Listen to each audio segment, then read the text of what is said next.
Thanks, Mike. Okay, so now, over the past 1.5 days, we've seen and we've heard a lot of device level, network level, infrastructure level discussions and topics, right? And even from a panel perspective as well. I'd like to bring you a little step closer to the industry, to the business, into the line of thinking and the topic of analytics.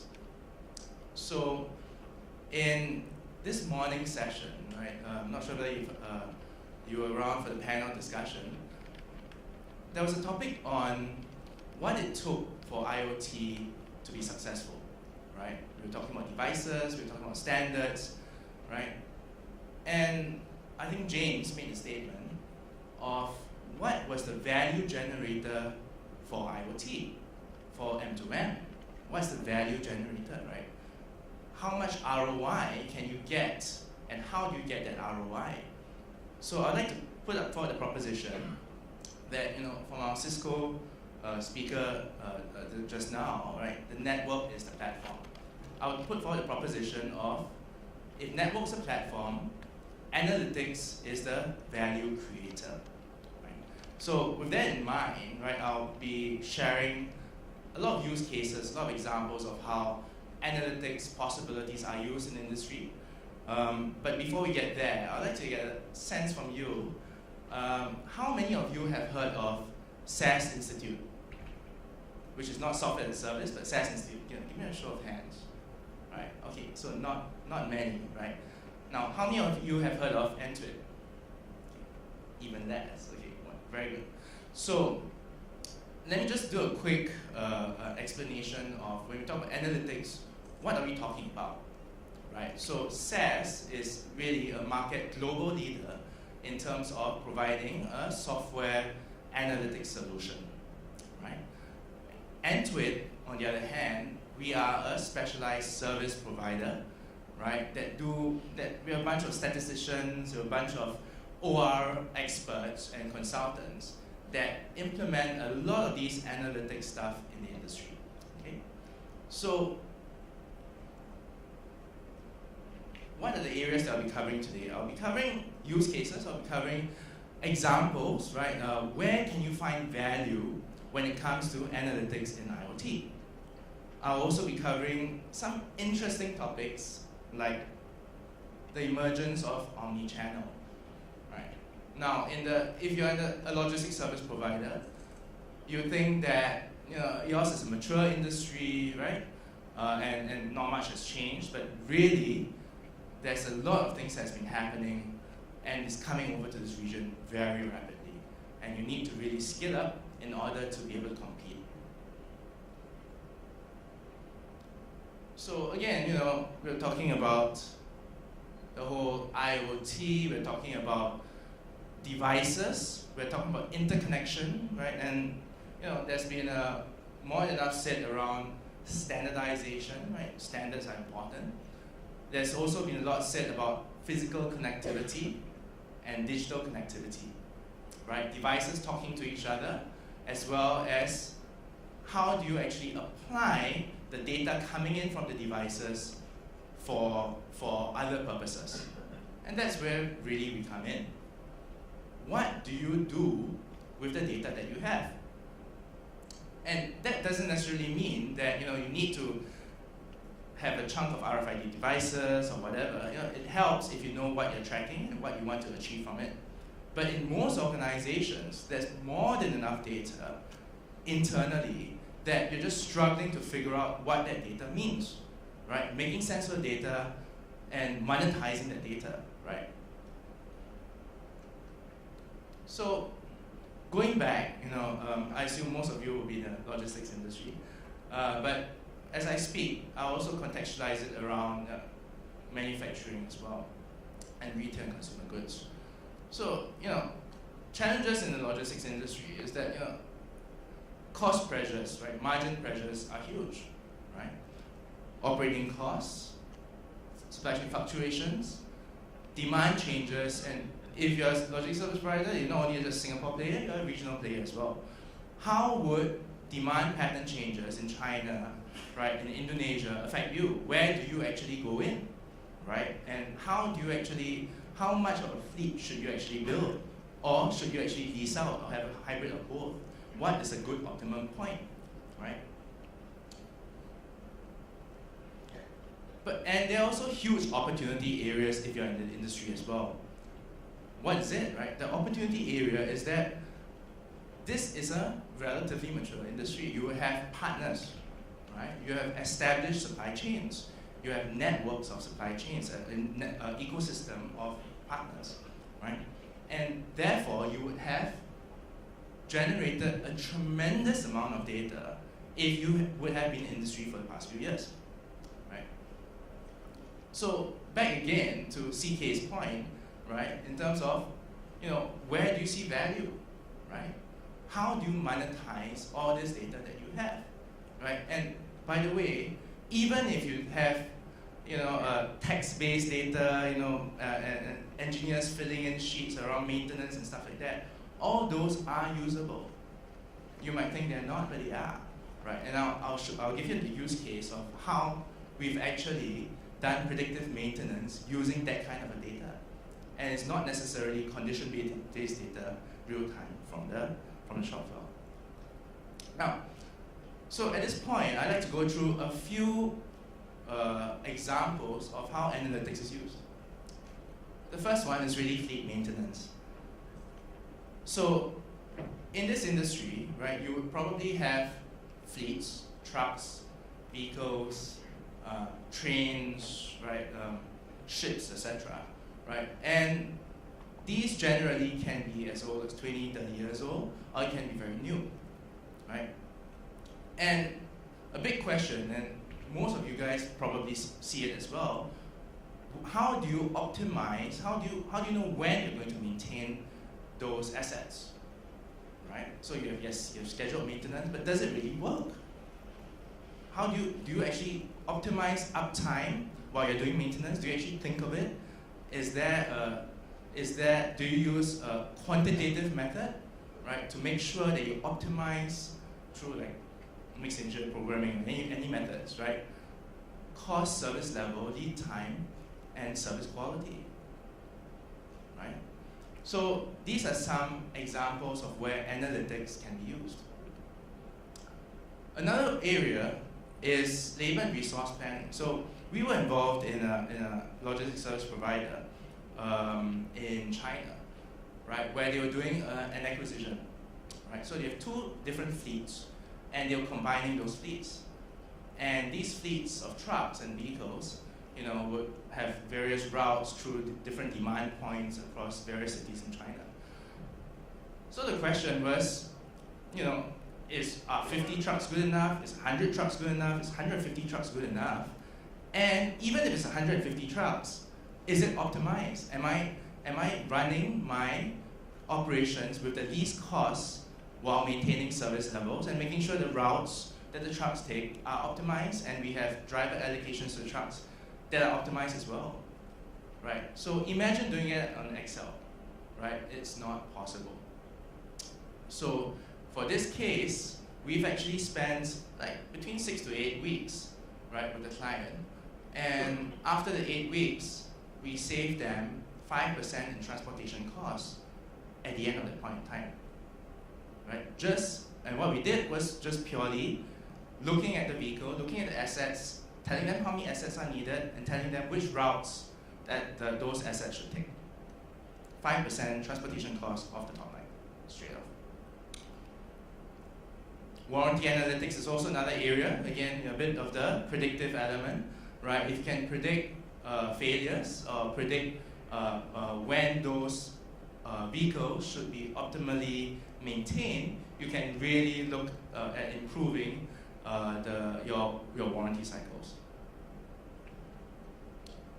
Another interesting element is actually optimization. So optimization is, again, is used it's been traditionally used in complex operations. So for example, the Port of Singapore Authority uses optimization concepts to actually schedule when tankers are supposed to come in, schedule, when the yards planning optimization, when people are supposed to move to where they're supposed to get stuff, right? It's being used in the airline industry when it comes to routes, right? How should the planes fly? It's used increasingly in the logistics service, logistics space, as well as in the consumer goods and retail space as well, right? So in the consumer goods retail space, a lot of times we are looking at things like inventory optimization, right? So by SKU, how many SKUs do I need to have at specific locations, right? In order to fulfill my customer demand at the lowest cost, right? So different factors are being taken into consideration at the same time in order to get a specific decision around inventory. So in this example, as we do work for a very large consumer goods player across the region, over a period of 6 months, we implemented this across 6 countries, and we saved them 20% of their working cap at the end of the 6 months, right? Just purely from inventory reduction. In the logistics service provider space, in transportation space, a similar corollary can be seen in the spare parts inventory as well, right? A bit different of how you treat spare parts to finished goods, SKUs, but similar concept as well, right? You have the demand, you have demand variability. You also have different types of spare parts, different values and criticality of the spare parts. But the questions around service level, cost, lead time are all there as well. So that's another application area that you can look at, which is spare parts optimization. And on the customer side, generally speaking, logistics service providers have a fair amount of data and fair amount of perspective in terms of where the demand is held, right, from the shippers. And interestingly, more and more are looking at the new age stuff like social media to give an additional perspective of demand. So for example, we have a client in the US that we are working with, which is Avon Cosmetics. So we use demographic data, we use weather data, right? We use things like fuel costs, fuel price data on a daily basis to help them ascertain their demand forecast for that particular region for specific products, right? So again, different types of analytics can be used for different purposes. Optimization is one type, statistical forecasting is another type.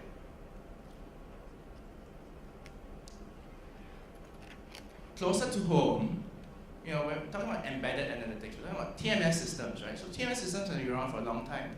It's also going through a whole series of refresh right now. But interestingly, and I'll talk about this very shortly as well, there's a whole emergence on Omnichannel, right? And the whole ability of the industry to support the new Omnichannel business.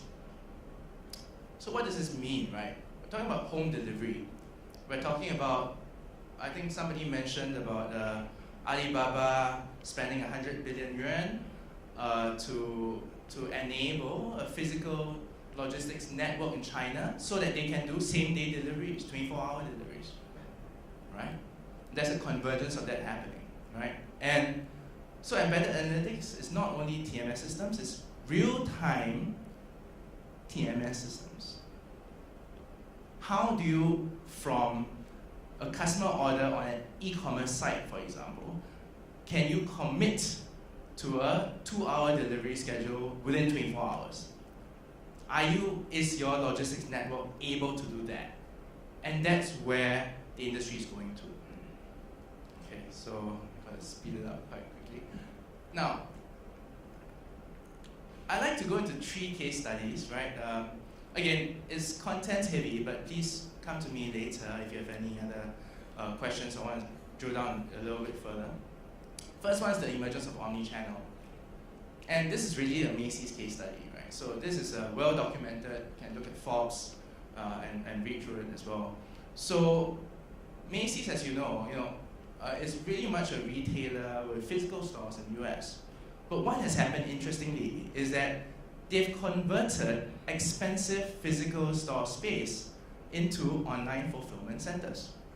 Not the whole retail outlets, but some parts of it. Why? It's exactly because of the emergence of online retail and omnichannel. So they want to figure out, from my whole network of stores, and I have warehouses as well, by the way, right? How do I best fulfill my customer's order? Right? So again, the whole omnichannel perspective, you can shop online, you can go to the retail shop and you can buy stuff, shop on your mobile phone or whatever. But what is the optimum customer experience on receiving the goods? Do you want it sent to your place? Do you want to collect it on site? So there's a convergence of all these models happening right now.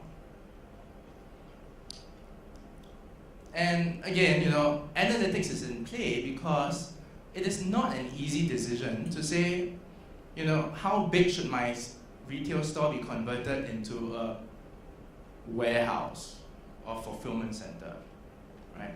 Or how much should I actually market a specific product online because it's not selling well at the store, right? How much promotion should I give to it? What's the discount rate that I should be giving, right? So analytics is behind all these decisions. Okay. Another emerging trend is really weather analytics, right? So looking at weather patterns to have a perspective of customer demand, right? So for example, if it's a rainy day, would it be a higher propensity level for me to get a cab versus take an MRT, right? Or if it's a rainy day, how much would impact me going to a shopping center to buy some groceries? So weather analytics as pertaining to demand forecasting. So it's not a simple problem because you have to take into account, number one, what is the actual correlation itself? And there's some predictive element as well, right? And there's also an inventory optimization element as well. Okay? Now, another more meaty case study is around predictive asset maintenance, right? So, again, I'll go through this very quickly. Now, the question is, a lot of times, do I need, for me to do predictive maintenance on my assets and to have analytics around predictive maintenance, do I need to have a whole bunch of sensory equipment set up everywhere and therefore telling me stuff will fail, right? And for me to predict those failures? The answer is generally no. Yes, you can have specific condition-based data. You need to have some specific condition-based data. You need to start collecting condition-based data if you know what you're collecting, right? But generally, you would already have a ton of data within your organization around failure rates, incidences that you probably are not looking very deeply into. So in this example, again, this example is with SaaS. We've used a combination of a few methods to predict failure rates. The first thing that we look at is this, and this was a client that didn't really have a lot of condition-based data, right? We look at maintenance reports, incidences, right? We did text mining and text analytics onto those reports. From there, we did some categorization of the failures and instances and content effectively. After the content categorization, we got a bit into a regression thing, which was, we did some data mining and said, what is associated to what? Failure, if A, hits a certain 80% threshold level, and B hits 70% threshold level, there is an 80% probability that as A and B go into process C, C will fail. Right? So there's a bit of a data mining and association analysis in there as well. And from there, you can actually predict failure. Right? When is it going to fail? Generally, which part of which process is going to fail? And subsequently, using that, you can go back and say, okay, then I need to maintain it early, or I need to schedule my staff in order to potentially take into account the failure. Right? Okay. So, wrapping up, 3 key questions. First question, is there a need to invest to capture additional data in order to reap the benefits or ROIs over the longer term? Right?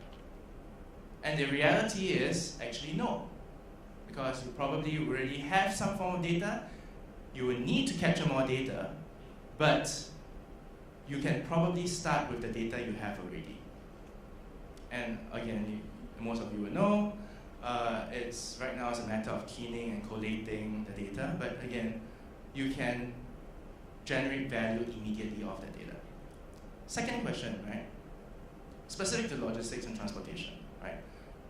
Mature industry, the focus should be on minimizing costs, right? Analytics doesn't apply, right?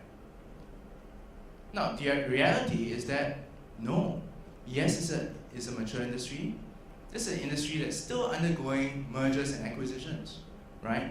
New business models are still emerging. Omnichannel is really taking the world by storm, right? And you need to adapt to it, right? There's also the burden of managing an aging fleet and the like. So analytics is especially applicable for this industry, as generally I have seen returns on investment within 6 months. Okay.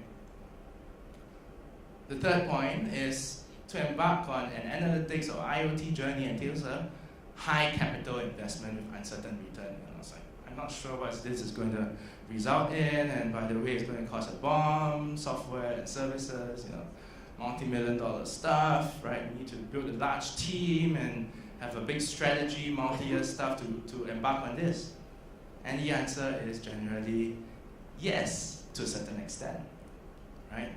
There has to be strong executive sponsorship. There has to be strong an understanding of the strategy needed to move forward, right?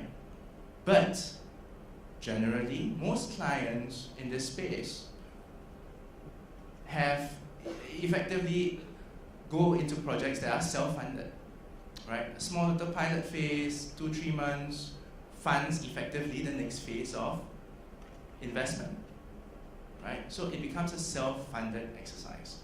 And in most cases nowadays, right, capital investment is not so much capital investment because a lot of players actually offer either value-based or a service-based model, right? Or utility-based model. X number per devices per month versus X amount for X devices. Okay?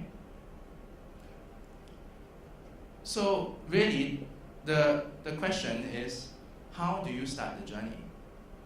Right?